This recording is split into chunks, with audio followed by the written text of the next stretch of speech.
আলতানগর উপজেলা কওমি মাদ্রাসা উলামা পরিষদ ও প্রধান প্রতিষ্ঠান নুরানি তালিমুল কোরআন আঞ্চলিক বোর্ড আলতানগর।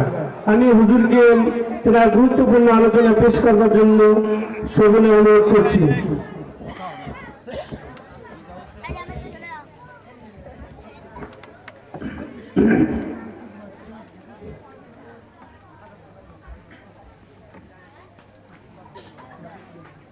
السلام عليكم ورحمة الله وبركاته.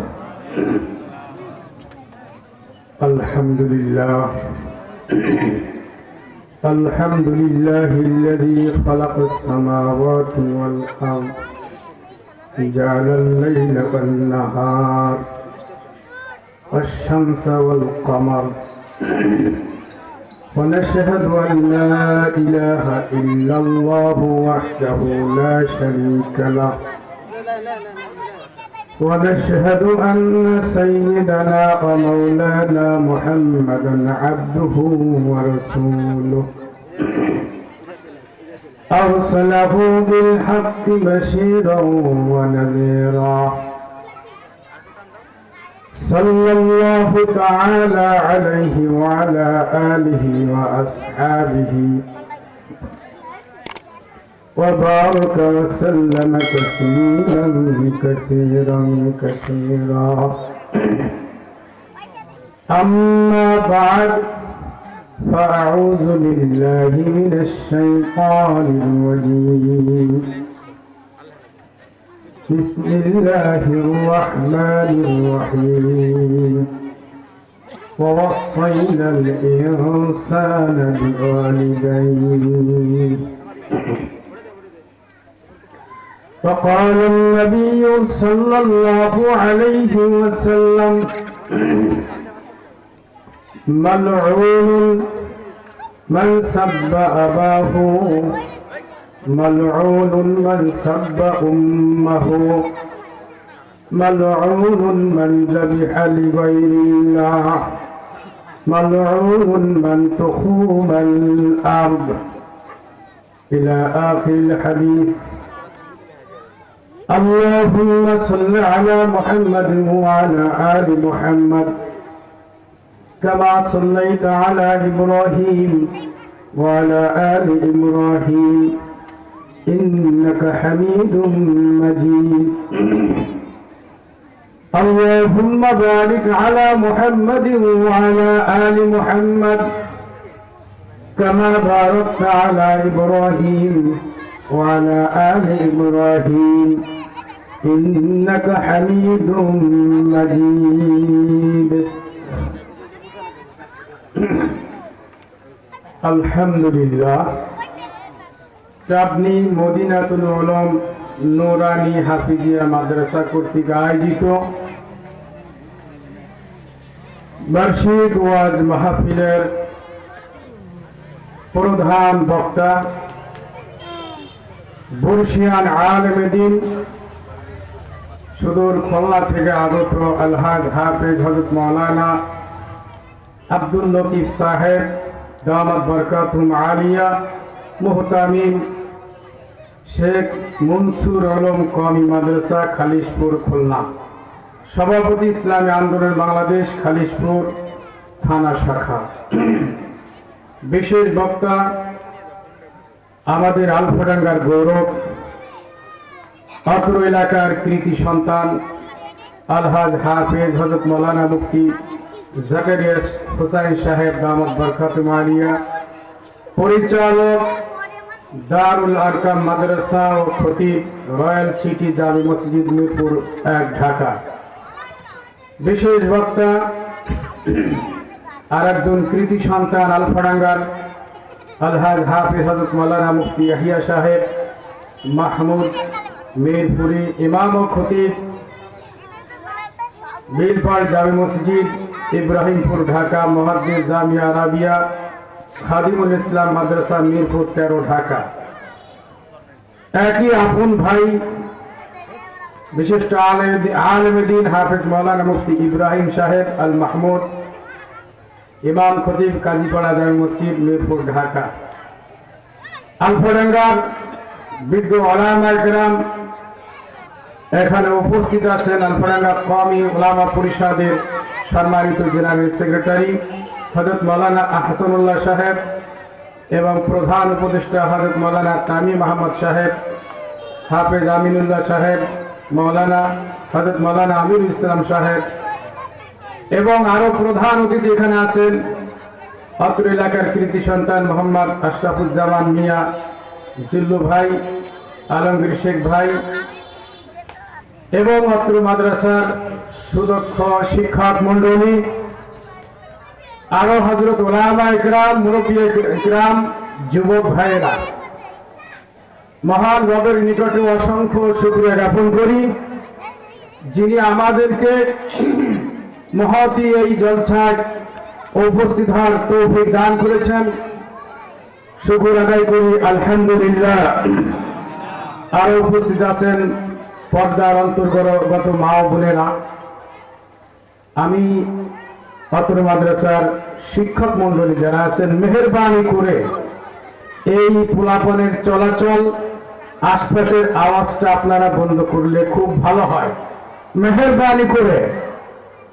আরো বিজ্ঞ উলামা ইকরাম কথা বলবেন, যুবক ভাইয়েরা, মুরব্বী ইকরাম এসেছেন কোরআন ও সুন্নাহর কিছু আলোচনা শুনে ব্যক্তি জীবন, পারিবারিক জীবন, সামাজিক জীবন তথা আখিরাতের পুঁজি গোছানোর জন্য এসেছেন। যদি এই আওয়াজ হয় তাহলে কোন উলামা ইকরামের কথাকে ভালোভাবে হৃদয়ে নেওয়া কষ্ট হয়ে যাবে। এই জন্য মেহেরবানি করে কর্তৃপক্ষকে বলছি, আপনারা এই আওয়াজ বন্ধ করুন, কোরআনী মাহফিল আওয়াজ বন্ধ করুন।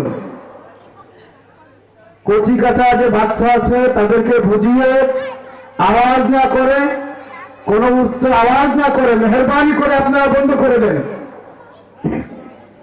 মুরব্বী ইকরামরা কথা বলবেন, দূর দূরান্ত থেকে এসেছেন, মেহেরবানি করে বলছি। অনেক কষ্ট একটা মাহফিলকে এই পর্যায়ে আনা, কর্তৃপক্ষ যারা মাহফিল করেন এইটা যে কত কষ্ট। আমাদের মাদ্রাসাগুলির ভিতরে সবচেয়ে বেশি কষ্টের যে কাজ পুরা বছরে সেটার মাহফিল। উস্তাদদের ঘুম থাকে না, মুহতামিমের টেনশনে ঘুম থাকে না, মাদ্রাসার এলাকাবাসী যারা খাবেন তাদের ঘুম থাকে না। এখন হচ্ছে মূল সময়। মেহেরবানি করে আমার মা বোনরা অনেকে আছেন পাশে, আমি দেখেছি মাশাআল্লাহ খুব সুন্দর পর্দার আলাদা আছেন। মেহেরবানি করে একটা সাউন্ড, একটা আওয়াজ যেন না হয়। কি আপনারা কষ্ট বলেন নাকি? কি বলেন, এটা ভালো হবে না? আমি দু একটা কথা বলে, যারা আলোচক বৃন্দ আছেন, মুরব্বী ইকরাম আছেন, তিনারাই কথা বলবেন। আমাকে যেহেতু আদেশ করা হয়েছে দু একটা কথা বলার জন্য। সম্মানিত উপস্থিতি, আমি আপনাদের সামনে সূরা লোকমান থেকে একটা আয়াতের একটা খণ্ড বা একটা বাক্য বা একটা সেন্টেন্স আপনাদের সামনে পড়েছি। মোটামুটি একটা লম্বা হাদিসের 3টা বাক্য বা 4টে বাক্য আপনাদের সামনে পড়েছি। এই কোরআনের আয়াত এবং বাক্যর তর্জমা সংক্ষিপ্ত পরিসরে আপনাদের সামনে ইনশাআল্লাহ তুলে ধরার জন্য চেষ্টা করব। এরপরে মূল আলোচক বৃন্দ যারা দূর দূরান্ত থেকে আমাদের এখানে মেহমান হিসেবে এসেছেন তিনটা গুরুত্বপূর্ণ বয়ান করবে। সম্মানিত উপস্থিতি, রব্বুল আলামিন বলেছেন, ওয়াসাইনাল ইনসানা বিওয়ালিদাইহি, আল্লাহ বলছেন আমি মানব জাতিকে উপদেশ দিয়েছি তারা তাদের মাতা পিতাকে তাদের মাতা পিতাকে সম্মান করে। বলেন না সুবহানাল্লাহ। আল্লাহ বলেছেন রাসূল আল্লাহ পাকের ইবাদতের পরেই প্রত্যেকটা মানুষ যেন তাদের মাতা পিতাকে সম্মান করে। বলেন না সুবহানাল্লাহ। রাসূলুল্লাহ সাল্লাল্লাহু আলাইহি ওয়াসাল্লামের কাছে এক সাহাবী এসেছেন, রসুল আমি আপনার কাছে বায়াত হতে চাই, হিজরত করতে যাব। রসুল বলেছেন তোমার মাতা পিতা কি জীবিত আছে? বলছেন ইয়া রাসূলুল্লাহ আমার মাতা পিতা তো জীবিত আছেই আছে। আমি যখন ঘর থেকে বের হই আপনার কাছে যখন আসার জন্য প্রস্তুতি নিচ্ছিলাম, আমার মাতা পিতা খুব ক্রন্দন করেছে, কান্নাকাটি করেছে, আব্দুল্লাহ তুমি যেও না, তুমি গেলে আমাদের সেবা যত্ন খেদমত আমরা বিরুদ্ধ হয়েছি, কে করবে? অনেক ক্রন্দন করেছে। রসুল বলেছেন ইরজি ফাদহিকহিমা কামা আবকাইতাহুমা। এই সাহাবী শোনো, আমার সাথে তোমার হিজরত করা লাগবে না, হিজরত করা লাগবে না, তুমি চলে যাও, বাড়িতে চলে যাও। ইরজি ফাদহিকহিমা, চলে যাও, তোমার মাতা পিতার মুখে হাসি ফুটাও। যেইভাবে তুমি আসার সময় তোমার মাতা পিতা তোমার জন্য ক্রন্দন করেছে, কান্নাকাটি করেছে, তাদের কাছে ফিরে যাও, ফিরে যে তাদের মুখে হাসি ফুটাও। বলেন না সুবহানাল্লাহ। গুরুত্বটা বলছেন তো, খুবই সংক্ষিপ্ত বলছি। আর এক সাহাবী এসেছেন, রাসূল আমি আপনার সাথে জিহাদে যেতে চাই। আমি শুধু বঙ্গ অনুবাদ করছি। রসুল বলছেন ক্বালা আহাইয়ুন ওয়ালিদাক, তোমার কি মাতা পিতা জীবিত আছে? সাহাবী বলছেন ক্বালা নাম ইয়া রাসূলুল্লাহ, হ্যাঁ আমার মাতা পিতা জীবিত আছে। রসুল বলছেন ফাকাল ফাজাহিদ ফাফিহিমা, রসুল বলছেন বাড়ি ফিরে যাও, তোমার মাতা পিতার সাথে জিহাদ করো। বলেন না সুবহানাল্লাহ।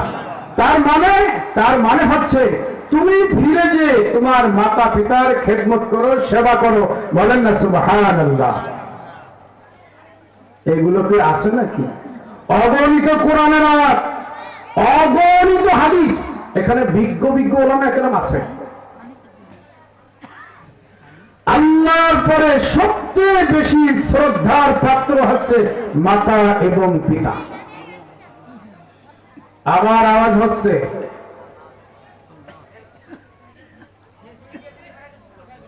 ভাই কথা না বলি। মাতা পিতার অবাধ্য সন্তানের ভয়াবহ পরিস্থিতি, আমি সেই বাক্যগুলো তর্জমা করে সংক্ষিপ্ত কিছু বলে ছেড়ে দেব। রাসূল বলেছেন মালউনুন মান সাব্বা আবাহু, যেই ব্যক্তি তার পিতাকে গালি দিল। কাকে গালি দিল? যেই ব্যক্তি তার পিতাকে গালি দিল, মালউনুন, সে অভিশপ্ত, আল্লাহর রহমত থেকে বঞ্চিত, আল্লাহর রহমত থেকে বঞ্চিত, আল্লাহর আযাব গজব তার উপরে পতিত হবে। যারা বলেন না নাউজুবিল্লাহ। মাতা পিতারে গালি দেয় এমন সন্তান তো আমাদের সমাজে নাই। কথা বলুন, কথা বলতে হবে। মাতা পিতাকে গালি দেয় এমন সন্তান আমাদের সমাজে আছে না নাই? প্রিয় যুবক ভাইয়েরা, যুবতী বোনেরা, বলে মাতা পিতা তো বেইনসাফি করেছে, মাতা পিতা তো অনেক বড় অন্যায় করেছে। একটা কথা আপনি শুনে রাখবেন, মাতা পিতা বেইনসাফি করুক, অন্যায় করুক, অপরাধ করুক, আপনি বুঝাইতে পারবেন ইজ্জতের সাথে, তাদের বিচার করার মতন ক্ষমতা আল্লাহ পাক আপনাকে আকাশের নিচে জমিনের উপর আল্লাহ পাক দেন নাই। কথা ঠিক না বেটি? তারা যদি বেইনসাফি করে ধরা খাবে কার কাছে? কথা বলুন, আল্লাহর কাছে। কিন্তু আমি আপনি সন্তান হিসেবে মাতা পিতা যত বেইনসাফি করুক, যা কিছু করুক, তাকে গালি দেওয়ার কোন অধিকার রাখি? কথা বলেন, এমন সন্তান আছে না নাই? বাবা মারা যায় এরপরে রাগে মাটি দেয় না, এমন সন্তানের জমিনের উপরে আছে না নাই? আরে কথা বলে না কেন? রাসূল বলেন মালউনুন মান সাব্বা আবাহু, ওই ব্যক্তির উপর আল্লাহর গজব, ওই ব্যক্তির উপর আল্লাহর লানত, ওই ব্যক্তির উপর আল্লাহর অভিশপ্ত, ওই ব্যক্তি আল্লাহর রহমত থেকে বঞ্চিত, যেই ব্যক্তি তার পিতাকে গালি দেয়। এমন সন্তান আছে নাকি? ও যুবক ভাইরা আমার, যুবতী বোনেরা আমার, খবরদার খবরদার, কোনোভাবেই বাবাকে গালি দেওয়া যাবে না। মালউনুন মান সাব্বা উম্মাহু, অভিশপ্ত, লানত ওই ব্যক্তির উপরে যে ব্যক্তি তার মাকে গালি দেয়। মাকে গালি দেয় এমন সন্তান আছে না নাই? আরে আমার জানা মতে মার তো চুল ধুয়ে মারে এমন সন্তান আছে। কথা বলে না কেন? আছে না নাই? মার চুল ধরে মারে, মাকে দুশ্চিনি ভাষায় গালিগালাজ করে এমন কুলঙ্গার সন্তান সমাজে আছে না নাই? প্রিয় যুবতী বোনেরা, যুবক ভাইয়েরা, মেহেরবানি করে হাতে ধরি, পায়ে ধরি, আল্লাহর কসম করে বলছি, মাতা পিতার সাথে যদি আপনি অবাধ্য হন, তাদেরকে যদি আপনি গালি দেন, তারা যদি আপনার প্রতি অসন্তুষ্ট হয়ে কবরে যায়, আল্লাহর ভাষায়, নবীর ভাষায়, আপনার আমার আখিরাতে আল্লাহর কাছে কোনো ঠাঁই হবে? কোনোভাবেই হবে না।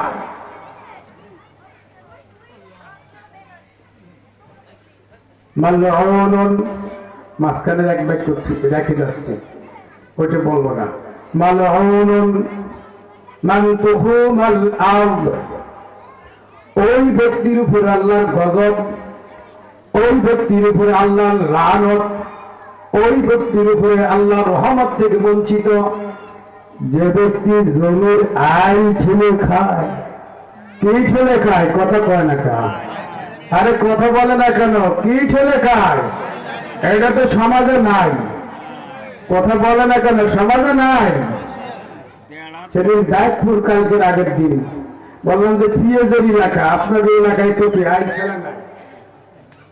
কয়েকজন হুজুর হাজি সাহেব, গাজী সাহেব 5 ওয়াক্ত সালাত আদায় করে হাজির রুমাইলে মাথায় বাঁধা, ফজরের নামাজ পড়ে কোদাল শাম দিয়ে এই খ্যাত উঠছে, বিসমিল্লাহর নাম নিয়ে কোবানো শুরু করছে।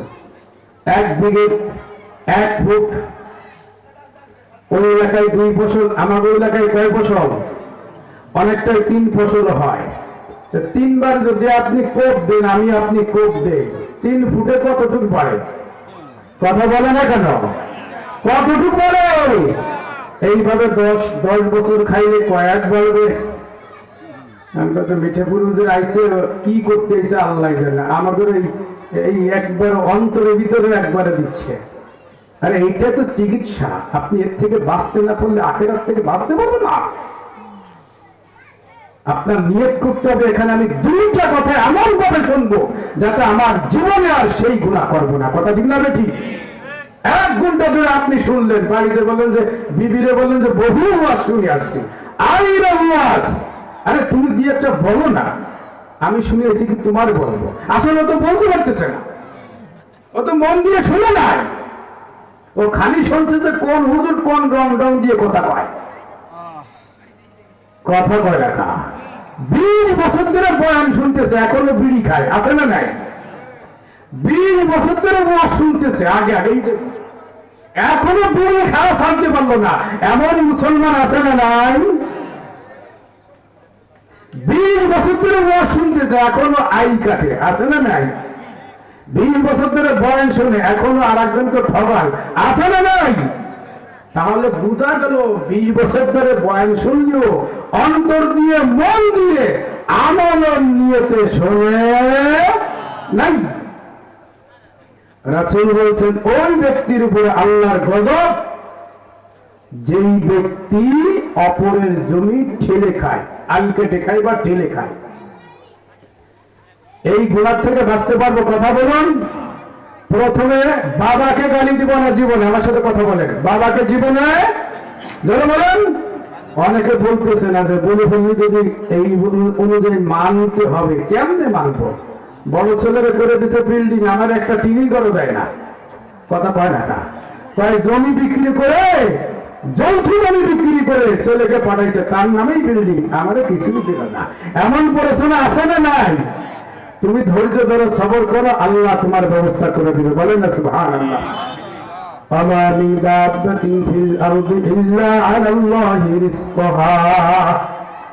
আল্লাহ বলেন জমির উপরে এমন কোন প্রাণী আমি পাঠাই নাই যে এই প্রাণীর রিজিকের ব্যবস্থা আগে না করেছে। অর্থাৎ রিজিকের ব্যবস্থা আগে করে এরপর আমি তাদেরকে দুনিয়ায় পাঠাই, বলে না সুবহানাল্লাহ। বাবা এটা বৈষম্য করছে, বৈষম্য তো একটা মুখরিত ভাষা বর্তমান প্রেক্ষাপটে, বৈষম্য। তুমি ধৈর্য ধরো, খবরদার খবরদার এই কারণে মাকে গালি দিবে না, বাবাকে গালি দিবে না, খবরদার। মা বাপকে যদি গালি দিছো তুমি মরছো, দুনিয়ায় মরবা আখেরাতেও মরবা, দুনিয়ায় মরবা আখেরাতেও মরবা। আপনারা বলুন তো দেখি, মা বাবারে যে গালি দেয় দুনিয়ার সবাই তো তারা ভালো পায়, কথা বলে না কা? মুসলমানরা ভালো পায়, হিন্দু ভাইরা ভালো পায়, খ্রিস্টানরা ভালো পায়, বৌদ্ধরা ভালো পায়, ইহুদিরা ভালো বলে। কেউ তাকে দুনিয়ায় ভালোবাসে না, আখেরাতেও আল্লাহ তাকে ভালোবাসবেন। তাহলে 1 নম্বরে কাকে গালি দিব না? বাবাকে। 2 নম্বর মাকে গালি দিব না। 3 নম্বর অন্যর সম্পদ তাকে ঠকিয়ে খাবো। জমি এইভাবে কাইটে কাইটে 10-12 বছর পরে আমি নামছে 5 লাখ, যে এত জমিন আমার কমলো কিভাবে? আয় তো ঠিকই আছে, ভালো আমি নামছে, সব আমি কি খারাপ? ভালো নাই কিছু দুনিয়ায়। মাপছে মাশাআল্লাহ 71 বেড়ে গেছে। এখন ওই যে রুমাল বান্ধে হাজির সাহেব 10 বছর ধরে কাটছে, চিনতে নিতে ভাইয়া বলো টাকা খাইছে, বলো টাকা খাইছে, 10,000 খাইছে, আমার ভূমি বের করে দিছে। গোটা দুনিয়ায় মাল কাছে লাইনে স্লোগান দিয়ে বেড়াচ্ছে, সোনার মাল বলো বলা। প্রিয় যুবেরা, যুবক ভাইয়েরা, আমার মুরব্বীরা, মা বোনেরা, খবরদার এইভাবে ঠকাবেন না। আল্লাহ রাসূল বলেছেন তার উপর আল্লাহ লানত।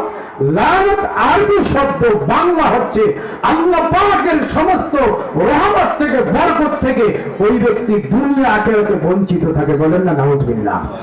যে ব্যক্তি আল্লাহ পাকের রহমত বরকত থেকে বঞ্চিত থাকে, ওর কি দুনিয়া আখিরাতে কোথাও কোনো জায়গা আছে? কথা বলুন। এত সময় যে কথা বলেছি, যারা আমরা বাবা, আমরা বাড়ি খুশি হয়েছি। আমার ছেলের সম্পর্কে অন্তত আলফাডাঙ্গার মিঠাগুলো হুজুর কোটা কথা কইছে, গালি দেওয়া যাবে না। মা বোনেরাও খুশি হয়েছে।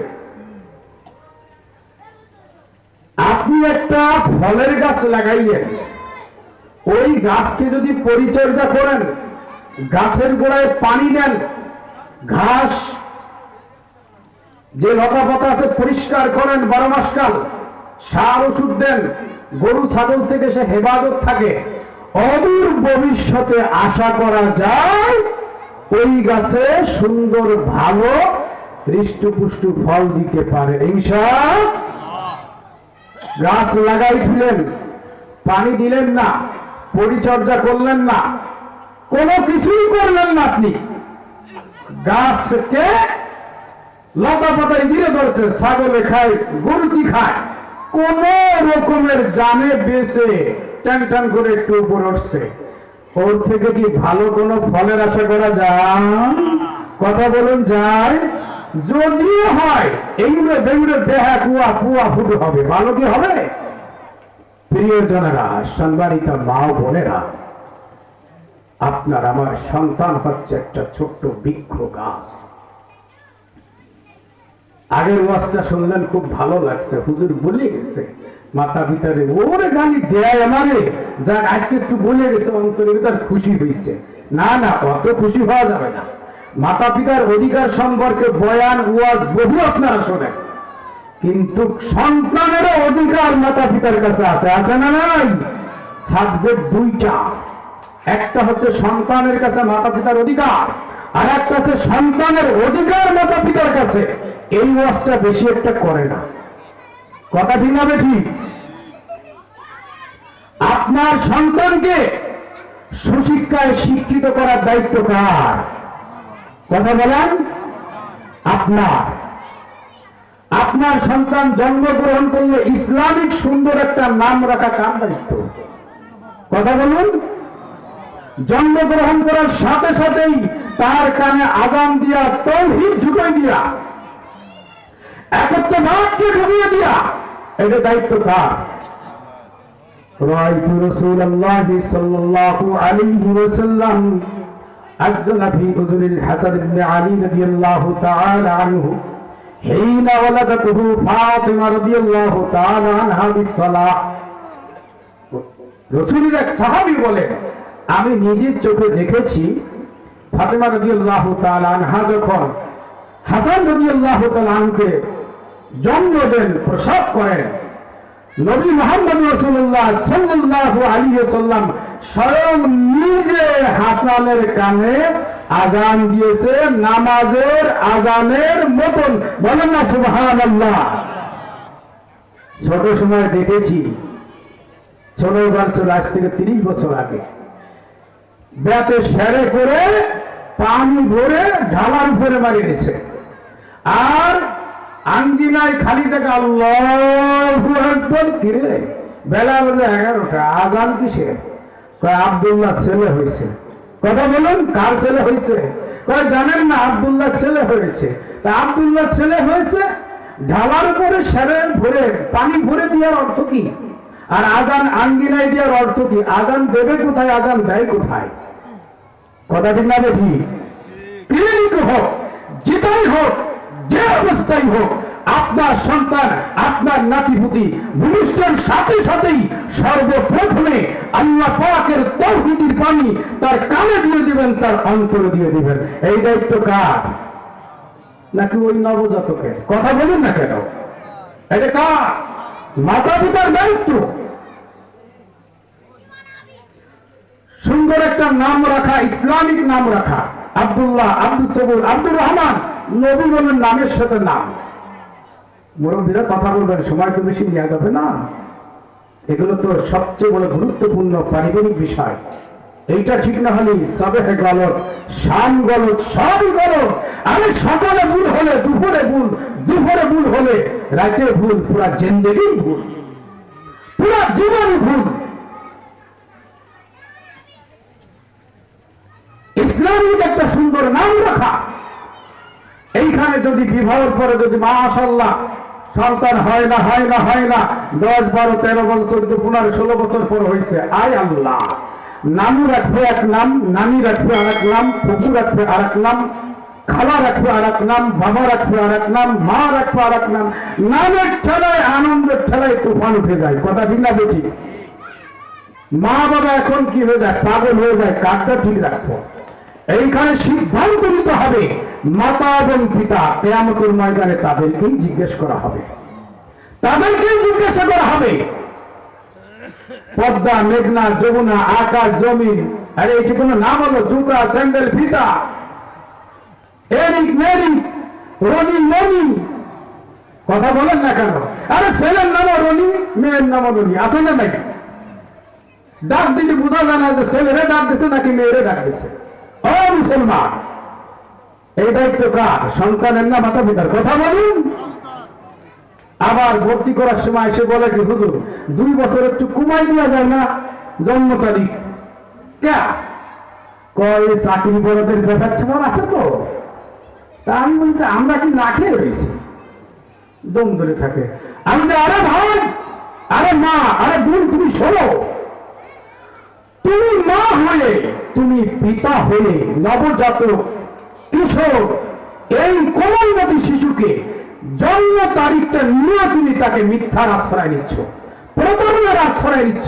তোমার এই সন্তান বড় হওয়ার পরে তোমাকে বৃদ্ধাশ্রমে ছাড়া তোমাকে কোথায় দিবে? তোমার সেবা করবে?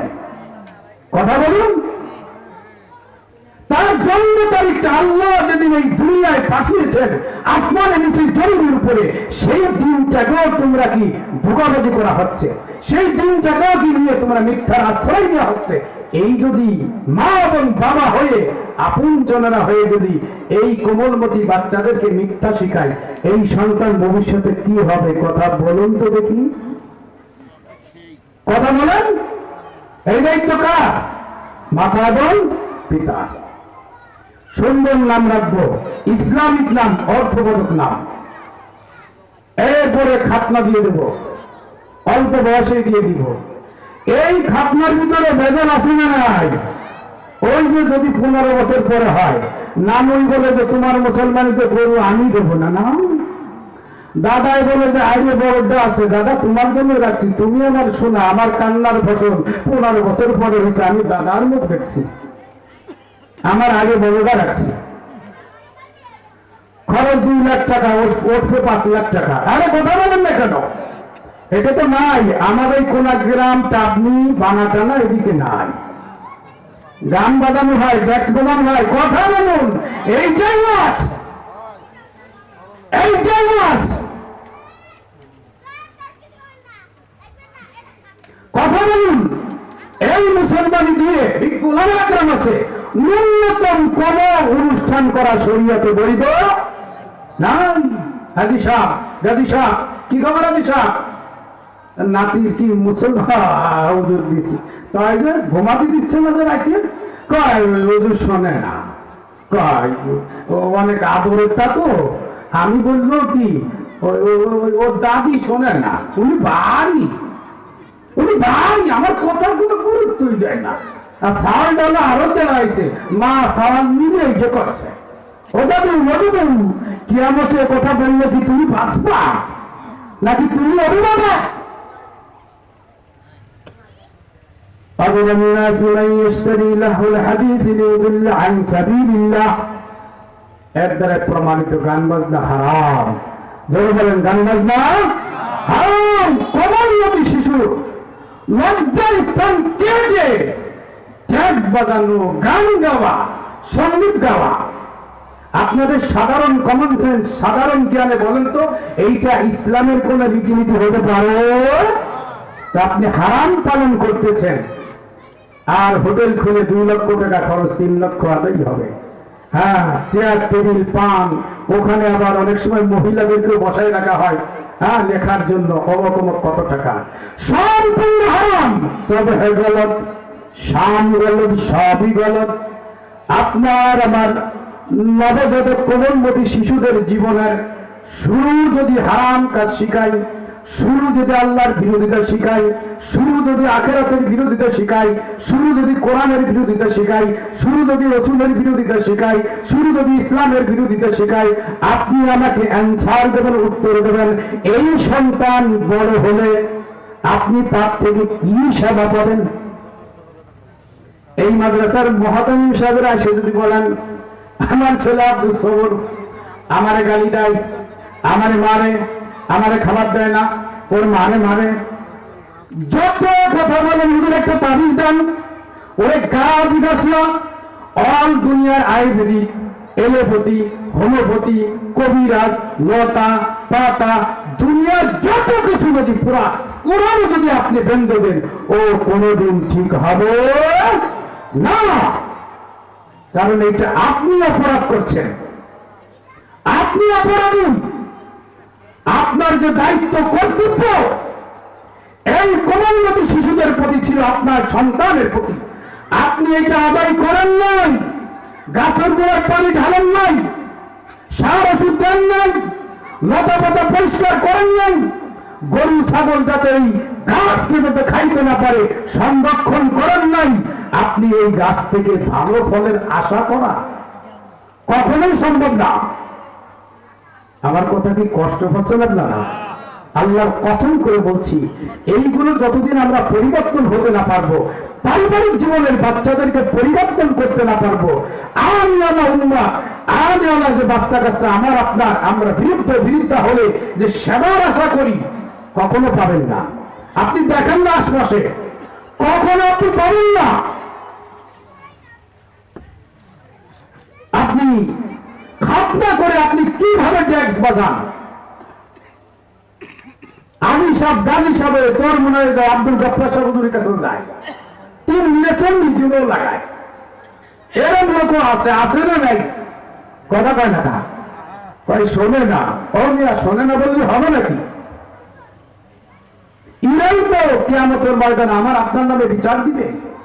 মাবুদ, দুনিয়ার কিছু না করলে মা ভাত দিত না, 3 দিন পর্যন্ত খাইতেও দেয় না, আমার জন্য চাউলও দেয় নাই, বাড়ি থেকে বের করে দিচ্ছে।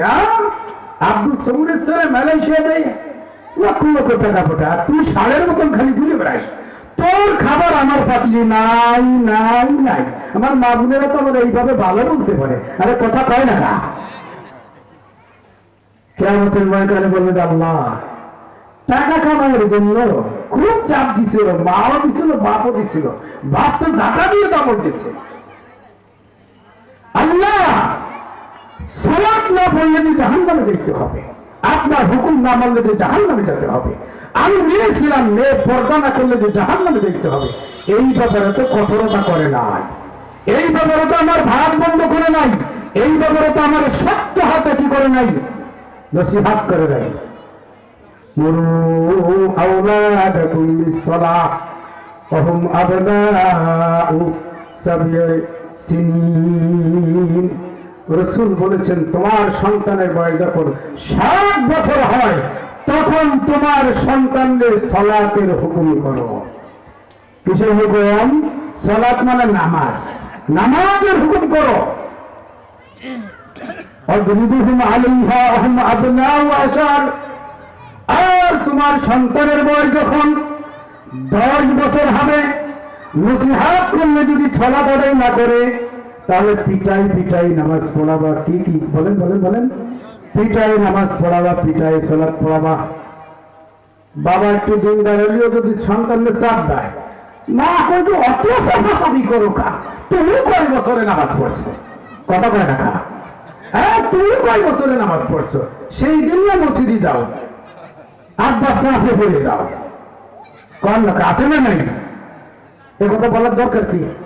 আবার মা যদি একটু চাপাচাপি করে, বাবা তাই তো বাড়ি নামাজে রয়েছে, ওকে জীবন তো পুড়ে হয়েছে, তাহলে কেবল মাত্র শুরু। আচ্ছা জীবন যদি পুড়ে থাকে তাহলে তো ছোটখাটো যুবকেরা কোনোদিন যুবতী মারা যেত না। এরকম ফ্যামিলির ভিতরে ঠেলা ঠেলে আসে না নাই? 18 বছর বয়স, কয় যে অত কষি, ও রোজা থাকবে কিভাবে? ওর শরীরটা নষ্ট হয়ে যাবে না। সম্মানিতা মা বোনেরা, বাবাজির আমার, যুবক ভাইরা আমার,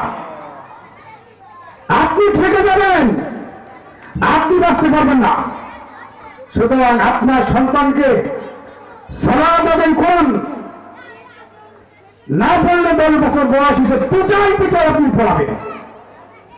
রাসূলুল্লাহ সাল্লাল্লাহু আলাইহি সাল্লাম মুসনাদ ইমাম আহমদ রাহমাতুল্লাহ আলাইহি যে কিতাবের একটা হাদিস, 10টা নসিহত মুআয রাদিয়াল্লাহু তাআলা আনহু করেছেন। একবারে শেষের নসিহত মুআয, ভাই কথা বলতে করি, মুআয শোনো শোনো সাহাবী, বলে তারপর আসকা আদাবান, সাহাবী শোনো, পরিবার থেকে শাসনের লাঠি উঠাবো না। পরিবার থেকে কিসের লাঠি উঠাবো না? শাসনের লাঠি উঠাবে না, অবশ্যই শাসন করবে। আপনি আমি যেইভাবে আদর করতেছি শাসন না করে, রাসূল সাহাবীকে বলেছেন খবরদার পরিবার থেকে শাসনের লাঠি উঠাবে না, অর্থাৎ শাসন করবে, পরিবারকে শাসন করবে, সন্তানদেরকে শাসন করবে, ইসলামের গণ্ডির ভিতরে রাখবে, তুমিও বাঁচবে তারাও বাঁচবে আখিরাতে। বলেন না সুবহানাল্লাহ। ইয়া আইয়ুহাল্লাযীনা আমানু কু আনফুসাকুম ওয়া আহলিকুম নারা। আল্লাহ বলছেন, হে ঈমানদারগণ, তোমরা জাহান্নাম থেকে বাঁচো এবং তোমাদের পরিবার পরিজনকে বাঁচাও।